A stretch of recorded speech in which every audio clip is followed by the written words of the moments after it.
You are knowing what you are wanting. You've come for clarity. Best thing ever. When you don't have contradiction in your thought, then you have clarity. When you say, I want this, however, it hasn't come yet, that's not clarity, that's resistance. When you say, I like this about it, but not this about it, that's sifting and sorting, but it's not clarity. It might be the beginning of clarity, and it might be necessary to the clarity that comes later, because sometimes you have to move about a bit in order to become clear. But clarity is the same vibrational nature that appreciation is, or love. Sometimes when people say, I love you, or do you love me, they're more focused upon the absence of the love than they are the presence of it. And so rather than just throwing these emotional words around, we would like to explain briefly, because we know you're mostly up to speed with us. We'd like to explain briefly that your emotions are always your indicator, an indicator that the more sensitive to your emotion you are, the better. Your emotions are your indicator of your clarity. They are your indicator of your alignment with your broader perspective. And that's the part that does sometimes require some explanation, because most don't understand how emotions can even exist. Most people don't realize that they live in a vibrational world and that they themselves are you are emanators of vibration. But you are also, just to complicate it a little more, you are also more than you sitting here in this body. You are source energy at the same time that you are you sitting here in this body. And there is an ongoing, eternal connection between you and you while you're here in this physical body. In other words, you were source energy before you presented yourself here. And even though a part of who you were as non-physical energy did come into this body, the larger part of you remains as that source of the energy that is you. So that non-physical part of you, sometimes humans refer to that part of you as your soul, and we think that's a perfectly fine label. But it's this never-ending, ongoing energy stream that comes to you in your physical body from source energy. And so that part of you is active and present and aware of what you're thinking about in any moment you're thinking about anything. So the easiest way to say it is, when you are having a conversation with someone, and in that conversation you have an opinion about something, your inner being is involved in that conversation too and has an opinion about it. And your emotions are the alignment or resistance, the sameness or difference between how your inner being feels about whatever it is you're focused upon in the now and how you feel about it. It's important to understand that even though your inner being is what you want to call non-physical, because you can't see or hear or smell or taste or touch that, your inner being is still present in the now. It's like Esther remembers the first time that they went to Australia, and it was very odd to call back to the office because it was yesterday back there. And Esther would say to them, well, we're living your future and you're going to like it when you get there. But of course, it was all now. It was all now. She was pretty sure that she was talking in real time to those who were back at the office. And so we want you to focus the same way about your inner being. Your inner being is focused in your now. And the emotion that you feel is about that vibrational variance or not. So when you feel clarity, you're right on vibrational pitch with your inner being. When you feel clarity, you're right there. When you feel confusion, you're looking at something different than your inner being is. When you feel love, you're right there with your inner being. When you feel hatred or anger, no. When you feel stability, yes, same as your inner being. When you feel unsteadiness, not the same. And so your emotions will help you to know. We think it is an important thing to know, because it would be like having all of these resources of love and knowledge and not utilizing them. Just say, no, I'm out on my own. I'm out on the raw and ragged edge on this. It would be like knowing things that you deliberately don't focus into being just because you thought you'd wing it. It would be like getting in your car and putting blindfolds on and say, I've driven to work for 10 years. Surely I can make it without looking where I'm going. It would be like getting your toaster on your counter in your kitchen and putting the bread in it, pushing it down, but refusing to plug it in. I just don't think I need that extra bother. So you go through all the motions. You still carefully take the bread out and unwrap it and put it in the little slots and push it down and wait and wait and wait. But you don't get toast. You get bread. And so we know it may seem like a silly analogy, but from our perspective, that's how a good number of the people of your planet are living.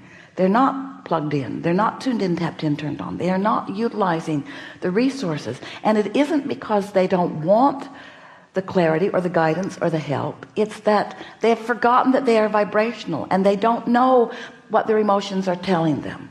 And here's a big reason.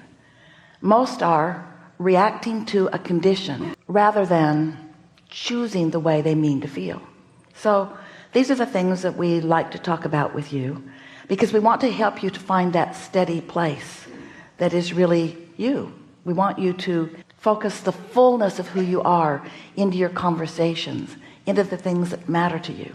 Because while you may not remember it, you are a powerful creator, and you came into this leading edge time-space reality because you understand that this is the leading edge, that all that has come before is focused out here on this leading edge with you, that the combination of those of you who are living here together are going through this contrast, through this variety, and from it you are each individually and therefore collectively coming to your leading edge conclusions about what would be an improvement. And even if you don't speak those words, you launch those vibrational rockets. They emanate from you constantly. And those vibrational rockets in this vibrational atmosphere create a vibrational reality that really is present tense. It doesn't seem like it's present tense to those of you who are translating through your physical senses, because this early rocket of desire hasn't manifested. It hasn't been translated by you or realized by you through your physical senses, but it exists and it is real time. It is now. But from your perspective, there is more that will happen with this desire that you have given birth to before you can see it or hear it or smell it or taste it or touch it, before it is mature enough, maybe, but mostly before you are of the vibrational frequency of readiness to see it. A woman told us a story last weekend. She wanted to come to this gathering, didn't have the money to come, either to travel or for the ticket, but she really wanted to come. So her desire was in a clear place, and she didn't let herself get discouraged. She talked about how she kept wanting to come and believing that she would while not knowing how. Now you see, that's a perfect vibrational stance, to hold a desire without weakening it with doubtful thoughts. She wasn't saying to herself, oh, I won't be able to make it, or I don't know where I will find the money. She was just saying simply, I want to attend. I want to be there. I want to be there. So we've been describing this like, picture a train track with a train on the track, and the track is on very level ground. It's not on a hill, it's on a level ground, and each time you identify a desire, it's like you plunk an engine, a strong engine, on this end of your track. But if at the same time that you identify your desire, you also add but I don't know how it's going to come about, or I can't possibly do that to it, you put an equal engine on the other end of the track. So now you've got two engines pulling against themselves, and it makes you feel tension, and it also keeps you from going toward what you want. But this girl did not do that. She had clear desire about what she wanted and did not put any engines on the other end of the track. And then she was walking with a friend through a park, and they were talking about law of attraction and about the seminar and high on life. And she looked in the leaves and she saw something that was sort of flickering and shiny, and she picked it up, and it was an earring, looked like a diamond. And her friend said, can't be real, look how big it is, it can't be real, it must be a CZ diamond. But it wasn't. It was a $9,000 diamond. And so she came to the seminar. At the same seminar, another girl is explaining to us that she also wanted to come, couldn't figure out how she was going to get here. We were in Chicago because she was in a different city, but a friend of hers hooked her up with some standby tickets. And so she went to the airport in her city, and this friend had managed to get her to be able to go through the security the fast way. And so she was feeling very good, and she went to the gate to get her seat assignment, but that flight was full, and since she was flying standby, she didn't get on. But she was still believing that she would, and so then the next flight came up, and she is still flying standby, but she didn't get on. And so now she is beginning to wonder. She calls her friend who's in another city, just getting ready to board her flight, and she says, well, so far I haven't gotten on. And her friend said, well, maybe you could fly to New York, because there are more flights from New York to Chicago. Maybe you could fly to New York, and then you could get to Chicago. So she went to the service center, and she is asking if she might fly to New York so that she might be able to get on a plane there. And the new ticket agent said, where are you trying to go? And she said, Chicago. And she said, wait a minute, I think I've got a plane going there. Hold on, let me look. And she had a plane that had just come out of service or something and was going to Chicago. And so she said, I can get you on. So the girl went to the gate, got on the airplane, and she was the only passenger on the plane. She said the flight attendants were all there, the pilots were all there. So the flight attendant stood right in front of her and did the safety announcement to her. And then the pilot came on the intercom and said, ma'am. So she managed to get a private jet to Chicago because she only had engines on the desired end of the train. And that's the thing we so want to explain to you. So now Esther is having lunch with her daughter and her grandchildren, and Esther is telling them these stories. And of course everyone loves these stories, because don't you love stories about how things are always working out for you? And don't you love knowing what it is that allows things to work out for you?